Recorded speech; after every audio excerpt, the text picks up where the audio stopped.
भगिनी निवेदिता। 67अधिक-अष्टादशशततमे वर्षे अक्टोबर् मासस्य 28तमे दिनाङ्के आयर्लेण्ड् देशे जाता एषा सामाजिककार्यकर्त्री, लेखिका, शिक्षिका तथा च स्वामी विवेकानन्दस्य शिष्या आसीत्। तस्याः मूलनाम मार्गरेट् एलिजाबेथ नोबुल् आसीत्, किन्तु यदा सा भारतम् आगतवती तदा स्वामी विवेकानन्दः तस्यै एका नूतननाम दत्तवान्। सा इङ्ग्लेण्ड् देशे शिक्षिका आसीत्।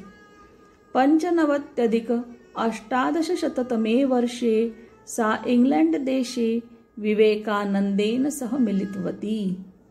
सा तेन बहु प्रभाविता जाता। अतः सा 98-अष्टादशशततमे वर्षे भारतम् आगतवती। अत्र आगत्य सा समाजसेवायां संलग्ना जाता। सा भारतीयस्वतन्त्रतायाः कृते अपि सङ्घर्षं कृतवती।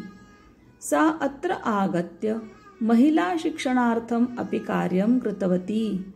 यदा प्लेग महामारी भारतदेशे सर्वनाशं करोति स्म तदा सा स्वजीवस्य चिन्तां न कृत्वा सर्वेषां साहाय्यं कृतवती। रामकृष्णमिशनसंस्थायाः सहायतायाः कृते सा अन्यदेशानां यात्रां कृतवती।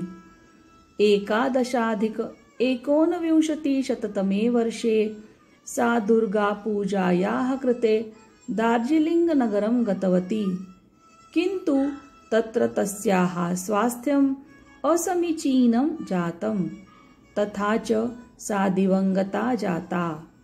विदेशी भूत्वा अपि सा भारताय स्वजीवनम् अर्पितवती।